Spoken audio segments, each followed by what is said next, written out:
अगर परमात्मा ऐसे दुख निवारण नहीं करे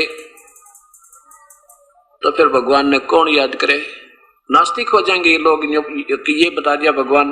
अब क्या बताते हैं महापुरुष कि परमात्मा ऐसा नहीं कर सकता, नरसिंह जी की हुंडी नहीं ले सकता, नरसिंह जी का भात नहीं भर सकता, नरसिंह जी की गाड़ी पर आकर नहीं बैठ सकता, उसका जो है ना ड्राइवर नहीं बन सकता। कमाल की बात है। फिर और भगवान क्या कर सकता है? द्रौपदी की साड़ी नहीं बढ़ा सकता तो फिर परमात्मा क्या कर सकता? अगर परमात्मा एक 10 फुट कूद जंप नहीं कर सकता तो फिर उस परमात्मा ने कौन पूजा के चावा? फिर उसकी तो आस्था हट जाएगी हृदय से, नास्तिक हो जाएंगे प्राणी। अब तक हम जो सोच रहे थे कि श्री कृष्ण ने साड़ी बढ़ा दी, हम सोच रहे थे कि श्री कृष्ण ने नरसिंह जी की हुंडी ले ली, हम सोच रहे थे कि श्री कृष्ण जी ने नरसिंह जी का भात भर दिया। अब ये बात अब आपके हृदय से हटेगी कि वो कौन है? वो परमात्मा, ये सारे काम करने वाला। और इसके दो कारण होते हैं, इसके दो कारण होते हैं। एक तो जिन प्राणियों का पिछला संस्कार ही ऐसा होता है, जैसे द्रौपदी को पहले ही श्राप लगा था जब ये सृष्टि रची थी, इसको दुर्गा को श्राप दिया था ज्योत निरंजन ने कि तू द्वापर युग में द्रौपदी होगी और तेरे 5 पति होंगे। फिर उसका संस्कार ऐसा था, साड़ी हरण होगा, ऐसा होगा, ये पहले उसका निर्धारित था। तो उस परमात्मा ने रजा बख्शी उस द्रौपदी के ऊपर, कौन से ने? उस कबीर परमेश्वर ने, पूर्ण ब्रह्म ने।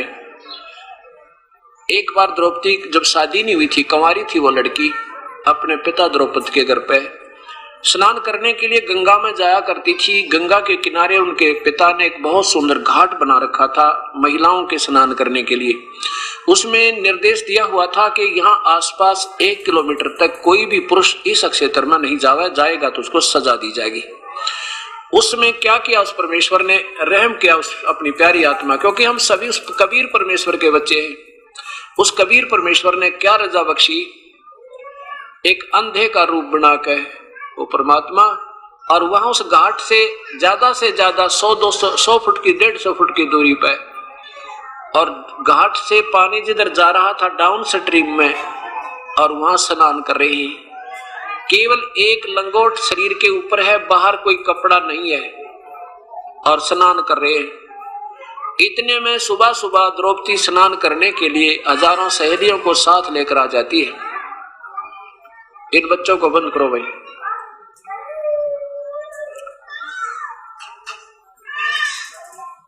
अब द्रौपदी हजारों सहेलियों के साथ प्रतिदिन स्नान करने के लिए आया करती थी। राजा की लड़की थी। उस दिन भी द्रौपदी अपनी सहेलियों के साथ स्नान करने जब आई, लड़की ने देखा कि ये महात्मा, ये संत स्नान कर रहा है और यहाँ तो किसी पुरुष का आना का अलाउड नहीं है। तो उसने देखा चलो अब तो महापुरुष को स्नान कर लेने दो, और संत भगत को संत यानी भगत को भगत मिल जा, साधु मिल जाए, इतनी प्रसन्नता होती है कि इनके साथ ईश्वर की चर्चा करेंगे। क्योंकि द्रौपदी भी खुद ईश्वर भक्त थी, आस्था थी, पिछली पुण्य आत्मा है, ये दुर्गा का अवतार थी। स्नान कर लिया कि स्नान करके बाद में बात करेंगे, तब तक महात्मा भी नहा लेगा, स्नान कर लेंगे। अब घंटा सारा लगा, लड़कियों ने उछल कूद करके नहा धोई करी, स्नान कर रही हैं। तो उधर उस महापुरुष ने, अंधे ने सोचा भाई ये तो गलत आ गया, तू या तो गलत आ गया, और ये तो लड़कियों का कोई नहाने का घाट है और मुझे दिखाई नहीं दिया। ऐसा सोच के मन ही मन पश्चाताप करें। और फिर क्या होता है, स्नान करते करते उनका जो एक का लंगोट था, एक का कपड़ा था, पर्दे पे बांध रखा था, और वो बोधा हो गया था, काफी दिन से कमजोर हो गया था। नहाते समय वो हाथ से लगने से टूट गया, और वो नीवस्त्र हो गए, और शर्म के मारे ऐसे छाती पानी में, सीने तक पानी में चले गई। और परमात्मा से याचना करते हैं वो अंधे महात्मा कि हे परमेश्वर, आज मेरी इज्जत रखो मेरे मालिक, आज मुझे पता नहीं था, मैं अंधा था, इस करके इधर आ गया हूं। अब यहां समझो कि परमात्मा कबीर परमेश्वर 100 रजा बख्श देता है, ना जाने के कारण कर दे, स्वयं भी आ जावे और अपने किसी हंस को प्रेरणा करके और वहां पहुंचा देता है कि इस प्यारी आत्मा का पहले ही ऐसा कोई कर्म करवा दूं जिससे इसके आने वाले संकट टल जावें। तो वो महात्मा सोच रहा है कि तू तो गलत आ गया, जैसे आम, क्योंकि परमात्मा जब आते हैं वो आम जीव जैसी लीला करते हैं, कोई ये भेद नहीं कर सकता ये भगवान है। तो क्या होता है, इतने में द्रौपदी ने स्नान भी कर लिया, 1 घंटा हो गया, फिर निकलते ही बाहर कपड़े कुपड़े बदल कर लड़की ने देखा महात्मा चले गए या क्या बात है, बात करेंगे, भगवान की चर्चा करेंगे। वो देख रही है कि वो तो अंदर ही खड़े हैं और गहरे पानी में चले गए, ऐसे जैसे कोई चीज ढूंढ रहे हैं, ऐसे नहा नहीं रहे, ऐसे हाथ मार रहे हैं। वो सोच रहे थे कोई कपड़ा बह कर आ जाए टूटा फूटा पुराना, उसने बांध के पर्दे पर बाहर चला जाऊं, नहीं तो बात बिगड़ गई, आसपास लड़कियों का काम है, ये तो भगवान बहुत गलत बात हुई। अब लड़की ने देखा द्रौपदी ने कि ये नहा नहीं रहे, ये तो कुछ ढूंढ रहे, फिर आपने देखा जानता है, द्रौपदी ने देखा कि तो नींव वस्त्र है इनके पास, पटड़ी पर भी कोई कपड़ा नहीं है। दया आई द्रौपदी ने, बेचारा वृद्ध महात्मा अंधा है, ये तो अंधा नजर आ रहा है और ये सारा दिन पानी में खड़ा रहेगा क्योंकि शर्म के मारे बाहर नहीं आएगा और रात्रि में निकलेगा और इसके पास कोई कपड़ा नहीं, परमात्मा ये तो बहुत दुखी है। लड़की ने आव देखा ना ताव देखा, अपनी वह सुंदर साड़ी, एक राजा की लड़की कितनी सुंदर साड़ी बांधती है, एक आम गरीब व्यक्ति भी अपने बच्चों को अच्छे कपड़े पहनाता, उसमें से अपनी साड़ी जो बिल्कुल बहुत कीमती थी उसमें से एक बिलात का कपड़ा यानी एक लंगोट टाइप 1 फुट का पाड़ के और उस पानी में बहा दिया कि महात्मा का हाथ लग जाएगा। लेकिन उनको दिखाई नहीं दे रहा था, वो 7 से निकल गए, ऐसे 7 8, अब दो देख लो, 1.5 फुट है ये, 1 फुट पाड़ा तो ऐसे ऐसे मान ले 7 8 7 फुट पाड़ के और टुकड़े कर करके साड़ी डाल दी, तकरीबन साड़ी खत्म हो जाती है 8 9 फुट के बाद में लगभग। अब फिर भी उनके हाथ नहीं लगी। आखिर में क्या सोचा लड़की ने कि ये तो बात बिगड़ गई और मेरे पिता समान है और क्या शर्म अपने माता पिता से। पहले तो शर्म की मारी निकट नहीं जा रही थी, फिर एक लंबी लकड़ी लेकर, लंबी लट्ठी, और उसके एक और गठ पाड़ के यानी 1 फुट का और साड़ी पाड़ के उसका लपेटा देकर और उस महात्मा के आगे कर दिया, जैसे वो हाथ कर रहा था ऐसे ऐसे उसके आगे कर दिया, उसने हाथ लगते पकड़ दिया। ये परमात्मा बड़ी दया करी आपने, यह कपड़ा बेच दिया। फिर उस अंधे ने देखा भाई ये कपड़ा आम फटा पुराना नहीं है, तो कोई विशेष जान पूछ कर किसी बहन भाई ने छोड़ा है। फिर उसने देखा, जानते अंधे के हाथ का आंखों का काम करे, उसने देखा हो ये तो किसी बहन बेटी की साड़ी है और उसने सूझबूझते मुझे डाली है, मेरे पर मेहर की है। आशीर्वाद देता है कि बेटी भगवान तुझे गणा दे, तेरी इज्जत रखा जैसे आज तूने मेरी इज्जत रखी। और कपड़ा बांध के अपना निकल गया, द्रौपदी भी चली गई। अब उस परमेश्वर ने, पूर्ण ब्रह्म ने अपनी प्यारी आत्मा को आने वाले कष्ट से निवारण करने के लिए पहले कर्म बनवा दिया। अब क्या होता है, जब द्रौपदी को नंगा करने लगा दुशासन, दुर्योधन की आज्ञाता है, पहले तो वो सोच रही थी कि मेरे 5 पांडव पति बैठे हैं। जब उनकी शादी अर्जुन से हो चुकी थी उसके बाद युधिष्ठिर ने उनको जुए में हरा दिया था, मेरे 5 पति वहां बैठे हैं, क्या मेरी बेइज्जती थोड़ा होने देंगे। जब वहां जाकर देखा द्रौपदी ने कौन कौन बैठे थे, भीष्म पितामह, द्रोणाचार्य, कर्ण जैसे योद्धा तीनों बैठे और साथ में सैकड़ों 101 कौरव बैठे, 5 पांडव नीची गर्दन किए बैठे, क्योंकि वो युद्ध में उसमें जुए में हार चुके थे द्रौपदी को और सारे राज्य को। अब द्रौपदी ने जब वो दुशासन उसका पकड़ के पल्ला और उसको नंगी करने लगा कि उस दिन भाई को क्या कह रही थी कि अंधों के अंधे होते हैं, तेरे शीश महल में टक्कर लगी थी इनकी। आज बता, हम तो अंधे हैं, हमें कुछ नहीं दिखता, अब तुझे नींव वस्त्र करेंगे, तुझे शर्म क्या अंधों के सामने।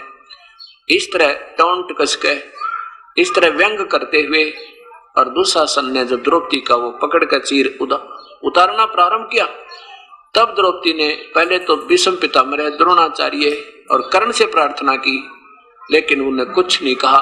कुछ नहीं बोला, नहीं तो इसे योद्धा अगर एक में खड़े होकर कह दे खबरदार ने कमे लड़की का हाथ लगाया था, तो हिम्मत नहीं कौरवों की। द्रोणाचार्य भी अगर कह दे या कर्ण भी कह दे एक बार खड़ा हो गया, भीष्म पितामह कह दे, इन कौरवों की हिम्मत नहीं थी हाथ लगा दे, वो इतने योद्धा थे, उनको मालूम था। लेकिन उस दुर्योधन का मलिन अन्न खाकर उनकी आत्मा दुष्ट हो गई थी। लड़की को नंगा कर रहे हैं, सामने बैठे इतने बुजुर्ग आदमी या तो उठ कर चले जाते, ना मानते थे, ये भी तो उनकी धार्मिकता थी, अगर वो इंसान होते थे। और वहीं बैठे हैं फिर बोल नहीं रहे। तब युद्ध विदुर खड़ा हुआ। विदुर ने क्या कहा कि नकम्यों क्या कर रहे हो तुम, कुछ तो सोच लो, दुनिया में तुम्हारी बेइज्जती होगी, कहेंगे अपनी इज्जत अपने हाथों उतार दी। कौरव और पांडव को दो नहीं भाई, तुम एक चाचे ताऊ की संतान हो, तुम्हारी इज्जत और इनकी इज्जत में कोई अंतर नहीं है। क्या बताया कि विदुर कहे ये बंधु थारा, एक कुल एक परिवारा। अब दुशासन ने उसके मुंह पर थप्पड़ मारा, अपने चाचा के। दुशासन ने कहा कि तू तो इन पांडवों का चमचा है, इनने की तरफ बोलता हमेशा। विदुर के मुख पर लगा थपेड़ा, तू तो है पांडवों का चेहरा। दुशासन ने कहां तक गलत बात कह दी कि तू तो है बांदी का जाया, तू तो बांदी से उत्पन्न हुआ था ना, इस करके तू तो हीन है। और उस समय जब ये कहा तू तो है बांदी का जाया, तो भीष्म, द्रोण और कर्ण मुस्काया। है वो हंसने लगे तीनों। वो महापुरुष बैठे थे। नकम्मी आत्मा, उन्हें धमकाना चाहिए था, नकम्मी अपने चाचा पातों ने कैसे उठा लिया, खबरदार ऐसी गलती क्या करते हैं। लेकिन उसके स्थान पर हंसने लगे जब उसने कहा ना तू बांदी से उत्पन्न हुआ है, बांदी का जाया हुआ है। तो तीनों कौन, भीष्म, द्रोण और कर्ण मुस्काया। अब वो विदुर तो छोड़कर सभा को चला गया कि ऐसी निकम्मी सभा में रहना भी पाप लगता है। अब क्या कहते हैं परमात्मा ने कि इसी कारण से ये दोष के भागी हो गए। कौन, भीष्म पितामह, द्रोणाचार्य और कर्ण उसका युद्ध में दुर्गति होकर मरे। ऐसे मौजूद आदमी और सभा में सत्य वचन नहीं कहते न्याय के समय, जो पंचायत में, तो उन जैसी दुष्ट आत्मा नहीं होती, वो घोर पाप के भागी होते। हाँ, अगर कोई नहीं मानता तो सभा छोड़कर चली जानी चाहिए, वह बैठना भी पाप होता है। अब क्या होता है कि अब द्रौपदी ने देखे तो सब बंधे पड़े हैं अपने अपने, कोई तो वचनों में मर्यादा में बंध गया, कोई किसी के इसके धन न खाकर बंध गया, आंख बंद होगी इनकी। तेरे पति भी आज वचनबद्ध हो गए क्योंकि जुए में हार दी तू, ये भी कुछ नहीं बोल रहे हैं। अब जब इंसान अपने अपने जो संसारिक सहारों से जब पूरा हो लेता है कि तेरे ये नहीं कुछ कर सकते, इनसे वापस हट जाता तो परमात्मा को चाहता है। और परमात्मा भी तभी मदद करता है कि तू पहले अपने इन सहयोग देख ले तेरा कौन है।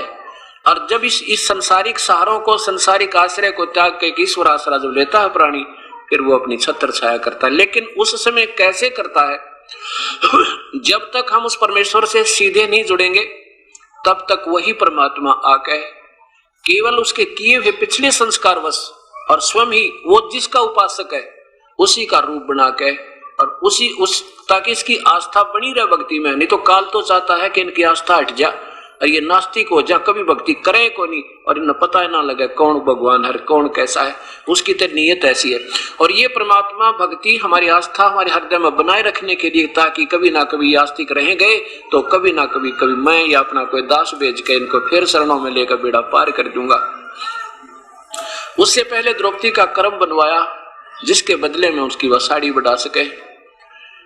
अब क्या होता है कि द्रौपदी की साड़ी वो दुशासन खेचने लग गया। और द्रौपदी का गुरु श्री कृष्ण जी, क्योंकि पांडवों के धार्मिक गुरु थे श्री कृष्ण जी। और जब दुख होता है तो हम गुरुदेव को याद करते हैं, चाहे को किसी का उपासक है। और वो परमात्मा जब तक उससे नहीं जुड़ेंगे तब तो केवल कर्माधार में वही लाभ देगा आके। और जब हम उससे सीधे जुड़ जाएंगे तो हमारे पाप कर्मों को काट कर वो नए संस्कार खुद लिख देगा। अब क्या होता है, धर्मराज के दरबार में हमारे पुण्य और पाप दोनों लिखे जाते हैं। अब द्रौपदी का जब दुशासन चीरहरण करने लगे तो क्या हो गया, द्रौपदी ने पुकार की परम पिता किसको, भगवान श्री कृष्ण, क्योंकि उनके गुरुदेव थे। श्री कृष्ण को याद किया। श्री कृष्ण वहां अपने महल में, द्वारका में उस रुक्मिणी के साथ पासे खेल महल में शतरंज खेल रहा था। और शतरंज खेलते खेलते जैसे ऐसे करते हैं ना, कोई पौ 12, कोई पक्के 18, कोई कच्चे 11 ऐसे बोलते हैं। जो ही ऐसे पासे डाले, और क्या होता है कि जैसे हम कोई जब दुख आता है तो रोते हैं भगवान के लिए, उससे पुकार करते हैं अपनी सुरक्षा और अपने बचाव के लिए। उस समय ये पुकार, आत्मा की पुकार, उस सच्चे दरबार में जाती है। सच्चे दरबार से वो परमात्मा के दरबार से फिर धर्मराज के दरबार में आती है, और धर्मराज के दरबार में उस आत्मा की वो फाइल खुल जाती है, वो कंप्यूटर में ऑन हो जाता है वो पुण्य वाली फाइल। और धर्मराज देखता है कि इस पुण्य आत्मा का कोई ऐसा पुण्य हो जिसके कारण मैं उसकी मदद करवा दूं। तो द्रौपदी की वह फाइल खुल गई वहां जाते ही, उसकी पुकार सुन के। और वहां से फिर उस पुण्य, वो देखा कि एक ऐसा पुण्य किया इस लड़की ने, गंधे महात्मा को निस्वार्थ भाव से ऐसा पुण्य किया है, और जिसके कारण तो साड़ी क्या ना जाने क्या बढ़ाया जा सकता है। तो वहां से वो उसका रिफ्लेक्शन आया, कहां? वो परमात्मा स्वयं, वहां से रिफ्लेक्शन आया उस कर्म का, किसमें? श्री कृष्ण के अंदर। और श्री कृष्ण ऐसे पासे डालता डालता अंदर से जुबान निकल गई, अनंत। अब देखो परमात्मा की लीला है ये। अब वहां तो श्री कृष्ण तो पासे खेल रहा है, परमात्मा वो कबीर साहब क्या करते हैं, आप सामने नहीं आते, क्योंकि हम उसको भगवान ने ना मानते, आज तक किसी ने बताया ना परमात्मा। वो क्या करता है कि श्री कृष्ण को शाबाशी दिवा दी, ताकि इसकी आस्था बनी रहे लड़की की, भगवान नास्तिक ना हो जा। श्री कृष्ण के अंदर अपनी शक्ति से एक बटन दाब दिया, अनंत कहा उसने, अनंत। और कहना था पासे डाल के कच्चे 12 या पक्के 18, और वो कहा अनंत। रुक्मणी हाथ पकड़ कर मुस्कान लगी कि हार गया अब तो, मेरा ना क्या के बोलने लगे, आपने तो क्या बोला बता मुझे, ये अनंत क्यों कहा, इसमें कोई शतरंज का वचन थोड़े ही है। उसमें फिर प्रेरणा कर दी, अंदर से उसको श्री कृष्ण को ज्ञान दिया। उसने देखा अपनी दिव्य दृष्टि से कि दुशासन ने द्रौपदी के साथ बद व्यवहार प्रारंभ कर रखा है, उसकी साड़ी उतारी जा रही है। और अनंत इसलिए कहा है, अब कौन बोल रहा है ये, यही सोचने की बात है। अब ये पीएचडी की बातें आपको कम से कम 2 साल के लगातार सत्संग सुनोगे तो समझ में आओगी। वो परमात्मा, उस पूर्ण परमात्मा का संपर्क इस आत्मा से है, क्योंकि हम उसके अंश हैं, उसका हमारे साथ संपर्क है, बिल्कुल सीधा वो अंश रूप में हमारे साथ रहते हैं, आत्मा से कभी दूर नहीं होते, एक पल भी ऐसा भी उन्होंने व्यवस्था की हुई है। और आत्मा के साथी वही है, अंदर से वो आत्म रूप परमात्मा ही बोल रहा है श्री कृष्ण में। अब क्या कह रहा है कि गरीबदास जी बताते हैं कि क्या बोले, परमात्मा के अंदर वो, श्री कृष्ण के अंदर वो शक्ति, यानी जो आत्म रूप में परमेश्वर, आत्मा का आधार एक परमात्मा, वही ईश्वर कबीर परमेश्वर। इस परमेश्वर में इतनी शक्ति है, ये असंख्य रूप बनाकर और अपनी उन पुण्यात्माओं विशेष कर रहता है जिनमें उनका अंश भक्ति का है। तो क्या बोले अंदर से कि रुक्मणी कर पकड़ा मुस्काई, अनंत कहा मोकू समझाई। ये अनंत किस लिए कहा मुझे बताओ? हाथ पकड़ के श्री कृष्ण का, श्री कृष्ण के अंदर वो आत्म रूप, आत्म परमात्मा जो है ना, पूर्ण ब्रह्म, एक जैसे है ना गंध में वायु में गंध रहती है, ऐसे उस परमात्मा की निराकार शक्ति उस आत्मा के साथ रहती है। और उसमें अंदर से फिर वो परमेश्वर अपनी वो वाणी बोलता है कि रुक्मणी कर पकड़ा मुस्काई, अंत कहा मोकू समझाई। क्या बताते हैं कि दुशासन ने द्रौपदी पकड़ी और मेरी भक्ति, हमारी भक्ति सकल में सिखरी। और हमारी भक्त यानी भक्त आत्मा ही का ऊपर कोई ऐसा कोई उसका बचाव नहीं बना तो फिर कौन हमें याद करेगा? प्रभु की भक्ति आस्था हट जाएगी। जय हमारी भक्ति पछोड़ी होई, हमारा नाम ना ले वह कोई। कहते वहां कर दे ही से, कहते तन दे ही से पासा डारी, और पहुंचे सूक्ष्म रूप मुरारी। अब कौन है वो मुरारी? एक तो मुरारी श्री कृष्ण जी, क्योंकि हम श्री कृष्ण को ही आधारित मानकर चल रहे थे अभी तक, तो उसी के साथ साथ मिलती जुलती व्याख्या उस परमेश्वर की आएगी। ये पीएचडी की बातें हैं, बहुत दिन में जाकर आपका ये निर्णय होगा, बहुत दिन में दिमाग कैच करेगा, लेकिन धीरे धीरे सुनोगे तभी कैच होगा।